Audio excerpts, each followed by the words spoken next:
Siapa yang mau dituduh melakukan pembunuhan, padahal tidak bersalah. Tetapi kesialan itulah yang menimpa Russell Faria ketika dirinya dituduh menghabisi istrinya. Russell bisa memahami alasan polisi melakukan hal itu.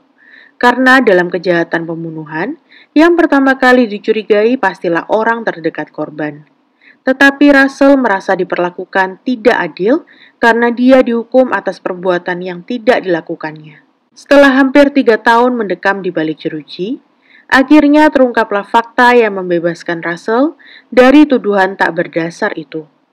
Kasus kali ini adalah permintaan dari Fitriah Johari 6127. Mari sama-sama kita simak kisahnya berikut ini.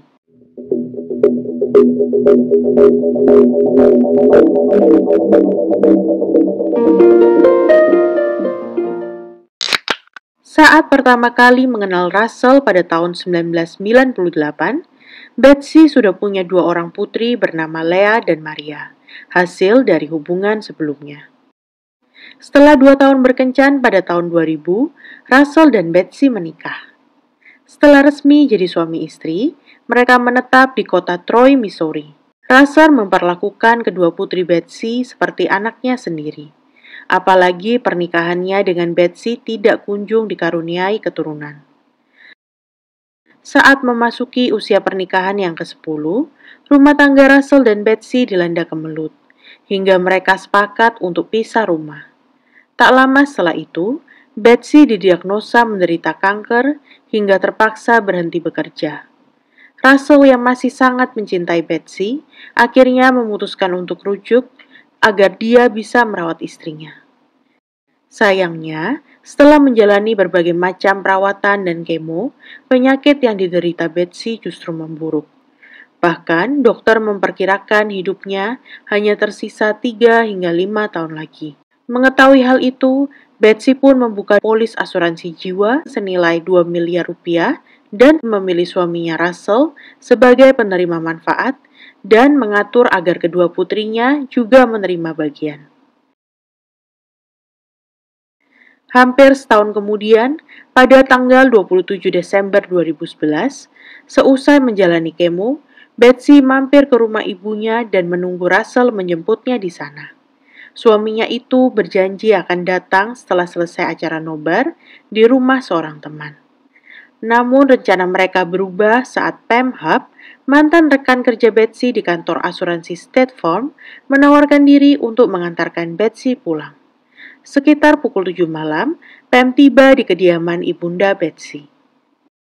2 jam kemudian, pada pukul 9 malam, dalam perjalanan pulang dari acara nobar, Russell mampir ke resto cepat saji untuk membeli makanan. Russell tiba di rumah pada pukul 9.40 menit malam. Kepulangannya disambut pemandangan ngeri di ruang tamu. Istrinya, Elizabeth Faria atau Betsy, meninggal dunia dalam kondisi mengenaskan. Pergelangan tangannya menganga akibat terpotong sajam. Saat itu, Russell berpikir istrinya baru saja bundir. Dalam keadaan panik, dia menghubungi 911 untuk minta bantuan. King County 911, what is the location of your emergency? What is the address where you need this to come? 130 C-Mac. Okay, who am I speaking with? My name is Russell Faria. Russell, what's going on there? I just got home from a friend's house, and my wife killed herself. She's on the floor. Hasil otopsi menyebutkan, Betsy meninggal dunia bukan karena bundir, melainkan dihabisi seseorang. Ditemukan cedera sajam sebanyak 55 titik. Sebilah sajam ditemukan di lokasi, polisi menduga sajam itu adalah alat dalam pembunuhan. Tetapi penemuan yang paling menarik perhatian mereka adalah sepasang sandal bernoda darah Betsy dalam lemari baju Russell. Akibat penemuan itu, Russell langsung ditetapkan sebagai tersangka oleh pihak kepolisian, meski Russell dengan tegas menyangkal tuduhan tersebut. Polisi mengabaikan kesaksian keempat teman Russell yang melihat kehadirannya dalam acara nobar. Mereka juga mengabaikan nota pembelian dari resto cepat saji di mana Russell memberi makanan. serta rekaman CCTV yang membuktikan Russell berada di resto selama perkiraan waktu pembunuhan terjadi. Sedangkan Pemhab yang mengantarkan Betsy pulang dan menjadi orang terakhir yang melihat Betsy dalam keadaan hidup, sama sekali tidak dicurigai.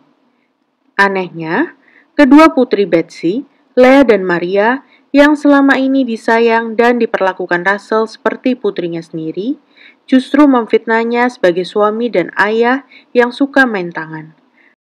Akhirnya, pada tanggal 4 Januari 2013, Russell Faria resmi ditahan atas tuduhan pembunuhan istrinya, Betsy Faria. Dalam persidangan, Russell diwakili oleh pengacara Joel Schwartz yang disewa oleh sepupunya. Joel mengungkapkan sejumlah kejanggalan selama proses penyelidikan, di mana pihak kepolisian dan jaksa telah mengabaikan banyak bukti yang menunjukkan Russell tidak bersalah. Terutama terkait Pamela Hub, sahabat Betsy sekaligus orang terakhir yang melihatnya hidup. Belakangan diketahui, 4 hari menjelang kematiannya, Betsy mendadak merubah nama ahli waris dalam polis asuransi jiwa miliknya dari suaminya Russell Faria diganti menjadi nama Pemhab. Pemhab membela diri dengan mengatakan bahwa perubahan itu dilakukan atas permintaan Betsy sendiri, karena dirinya berjanji akan memisahkan sejumlah dana untuk kedua putri Betsy. Bahkan, hakim yang memimpin sidang menolak saat pengacara Russell hendak mengajukan 2 bukti tambahan, berupa hasil pelacakan ponsel milik Pam yang saat kejadian terbukti berada di area rumah Betsy, dan fakta terkait perubahan ahli waris asuransi jiwa Betsy. Seolah semua perangkat hukum bersepakat untuk mengkambing hitamkan Russell Faria. Pada tanggal 21 November 2013, Russell dinyatakan bersalah dan dijatuhi hukuman seumur hidup tanpa kemungkinan bebas bersyarat, ditambah 30 tahun penjara. Pengacara Russell tetap meyakini Russell tidak bersalah dan terus berusaha mengajukan banding, hingga akhirnya permohonannya dikabulkan oleh hakim yang baru.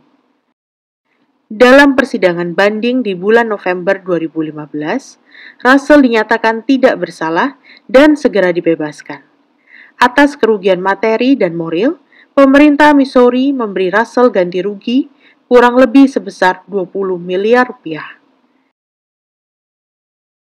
Setelah Russell Faria dibebaskan, perhatian masyarakat beralih kepada sosok Pemhab yang selama ini dituduh oleh pengacara Joel Schwartz sebagai pelaku sebenarnya.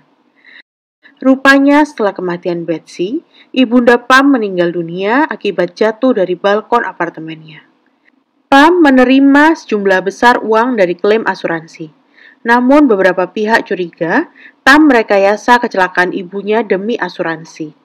Namun perkara tersebut ditutup sebagai kecelakaan biasa. Di bulan Agustus 2016, setahun setelah Russell dibebaskan, Pemhab mendor seorang pria penyusup bernama Louis Gampenberger. Namun, terungkap bahwa Louis ternyata adalah orang upahan Pam sendiri yang ditugaskan untuk menjebak Russell Faria agar kembali jadi tersangka kematian istrinya. Pemhab akhirnya didakwa atas kematian Louis Gampenberger dan dijatuhi hukuman seumur hidup. 10 tahun lebih sejak kematian Betsy Faria, pada bulan Juli tahun 2021, Pam akhirnya didakwa atas kematian mantan rekan kerjanya itu. Dia diancam dengan hukuman mati. Persidangan Pemhab akan diadakan pada musim panas tahun 2025. Jaksa dan hakim dalam persidangan Russell Faria akhirnya dibebas tugaskan karena dianggap tidak kompeten dalam menjalankan tugas. Pengacara Russell menemukan ratusan lembaran foto TKP dan barang bukti yang sengaja disembunyikan oleh jaksa dan hakim demi mengkambing hitamkan Russell Faria. Sementara itu, kedua putri Betsy Faria pada akhirnya menyampaikan permintaan maaf atas tuduhan palsu yang mereka lontarkan kepada Russell selama persidangan. Mereka mengaku mendapat tekanan dari jaksa dan polisi. Tetapi nasi sudah menjadi bubur. Keduanya hingga kini belum menerima uang asuransi jiwa ibu mereka karena semuanya tanpa sadar telah diwariskan Betsy kepada Pemhab dan kini sebagian besar sudah dipakai untuk keperluan PEM sendiri. Proses persidangan hingga kini masih berlangsung. Semoga saja Pemhab mendapat hukuman setimpal atas aksi dan keserakahannya. Jangan percaya pada janji yang terlalu manis, karena semua yang terlalu indah biasanya tidak nyata. Seandainya saja Betsy Faria tidak merubah ahli waris dalam asuransi jiwanya dan percaya pada cinta suaminya, mungkin semua ketidakadilan ini bisa dielakkan. Sekian dulu kasus kali ini, sampai bertemu dalam kasus berikutnya. Terima kasih.